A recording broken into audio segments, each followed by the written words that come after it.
চুলার আগুনে তাওয়াতে সেকে আজকে সুন্দর সুন্দর চুড়ি বানিয়ে ফেললাম, তাও আবার প্লাস্টিকের বোতল দিয়ে। চুড়িগুলো এত সুন্দর হয়েছে মাশাআল্লাহ, আর এটা ভাঙারও কোনো চান্স নাই। প্লাস্টিকের বোতল দিয়ে এর আগেও আমি চুড়ি বানাইছি, আজকে আমার সেকেন্ড টাইম ট্রাই করা। তবে আজকে আমি রান্নাঘরে বসে বসে চুড়ি বানাবো। রুটি বানানো তাওয়াতে সেকে সুন্দর করে গোল গোল চুড়ি বানাবো, দেখা যাক কেমন হয়। আমি দুইটা মিডিয়াম সাইজের মোজোর বোতল নিছি। মোজোর বোতলের এই সাইজটা আমার হাতে একদম পারফেক্ট হয়। তোমরাও চাইলে এভাবে বাড়িতে চুড়ি বানিয়ে ট্রাই করতে পারো, খুবই সুন্দর হয় এই চুড়িগুলো। চাইলে আরো বড় সাইজের বোতল দিয়েও করতে পারবা। বোতলের মিডিল থেকে আমি সুন্দর করে রিং এর মতো করে কেটে নিচ্ছি, এগুলো দিয়ে চুড়ি বানানো হবে। এই প্লাস্টিকটা যেহেতু একদম ওয়াটার কালার, মানে একদম স্বচ্ছ কাচের মতো, তাই এটা দেখতে আরো বেশি সুন্দর লাগবে। আমি বটি দিয়ে সুন্দর করে বোতল থেকে রিং রিং ভাবে প্লাস্টিক বের করে নিচ্ছি। আমাদের বাড়িতে প্রচুর বোতল থাকে, সবসময় আমরা কোক, 7 আপ এগুলো খেতেই থাকি। এই মোজো বলতে গেলে আমার প্রত্যেক দিনই খাওয়া হয়, তবে এত হাবিজাবি খাওয়ার পরও আমার ওয়েটটা কন্ট্রোলে আছে, আমি ফিট আছি আলহামদুলিল্লাহ। কারণ তোমরা তো সবাই জানো আমি প্রত্যেক দিন স্লিমিং টি খাই, আর এই স্লিমিং টি তোমরা পেয়ে যাবা beauty by Lim Facebook page থেকে। ওজন তো কমাবে, সাথে গ্যাস্ট্রিকের সমস্যাটাও দূর করবে। পেজটা আমি ডেসক্রিপশনে মেনশন করে দিব, হোয়াটসঅ্যাপ নাম্বারটাও স্ক্রিনে দিয়ে দেওয়া থাকবে। যাই হোক, আমার প্লাস্টিক গুলো কেটে নেওয়া কমপ্লিট।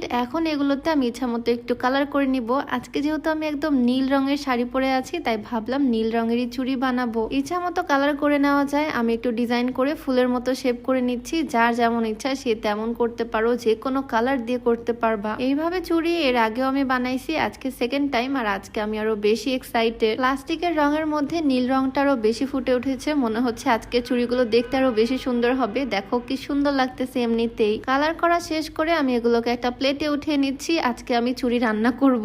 যাই হোক, চুলাতে যেহেতু বানাবো সেজন্য আর কি এরকমই ফিল হচ্ছে। রুটি বানানো একটা তাওয়া নিয়ে নিলাম, চাইলে ফ্রাই প্যানের মধ্যেও করা যাবে। এই তাওয়াটা খালি একটু গরম করতে হবে চুলার আগুনে, সব সময় গ্যাস অন করে রাখতে হবে না। এখন জাস্ট এক এক করে আমি চুড়িগুলো সুন্দর করে ঘুরিয়ে ঘুরিয়ে বানিয়ে নিব। চুলা অন করে প্যানটা একটু গরম হয়ে গেলে তারপরে চুলা অফ করে আমি চুড়িগুলো বানিয়ে নিচ্ছি। বেশি ওভারহিট মানে হাই হিটে থাকলে কিন্তু চুড়িগুলো বাঁকা তেরা হয়ে যাবে, তখন আর এত সুন্দর হবে না। অল্প একটু হিট দেওয়ার পর দেখো কত সুন্দর লাগতেছে। এইটাকে আমি আরো হিট দিব যাতে একদম চিকন চিকন হয় চুড়িগুলো। আসলে এটা বলার কিছু নাই, ভিডিওতে দেখে হয়তো প্রসেসিংটা তোমরা বুঝতে পারতেছো। আর এই কাজটা অনেক সাবধানে করতে হবে, যেহেতু গরম প্যানের মধ্যে হাত দিতে হচ্ছে। শুধু আমি এদিকে ওদিকে উল্টিয়ে পাল্টিয়ে সুন্দরভাবে চেপে ধরে ধরে চুড়ি শেপ দিয়ে নিচ্ছি। এই দেখো কত সুন্দর চুড়ি হয়ে গেল, কি সুন্দর লাগতেছে তাই না? মনে হচ্ছে একদম কাচের চুড়ি। প্লাস্টিকের বোতলের চুড়িও যে এত সুন্দর হয় সেটা না আমার আগে জানা ছিল না। আমি বারবার একই কাজ করতেছি, চুলার আগুন দিয়ে প্যানটা একটু গরম করে নিচ্ছি, তারপরে চুলা অফ করে গরম প্যানের মধ্যে ঘুরিয়ে ঘুরিয়ে চুড়িগুলো বানিয়ে নিচ্ছি।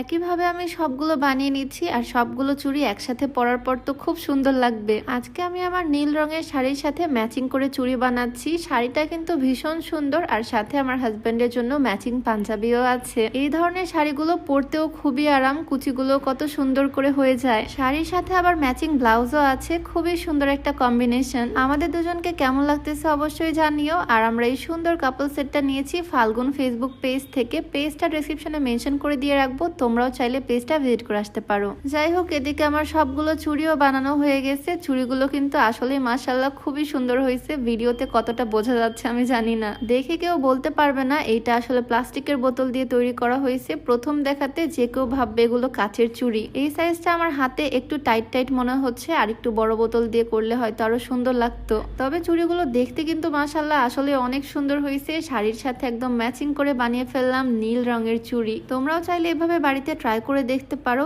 এই চুড়িগুলো না একদম লাইফ গ্যারান্টি, কোনোভাবেই ভেঙে যাওয়ার চান্স নাই। তো কেমন লাগলো আজকে ছোট্ট ভিডিওটা অবশ্যই কমেন্টে জানিও। দেখা হয়ে যাবে তোমাদের সাথে নতুন কোনো ভিডিওতে। সবাই ভালো থাকো, আল্লাহ হাফেজ, আসসালামু আলাইকুম।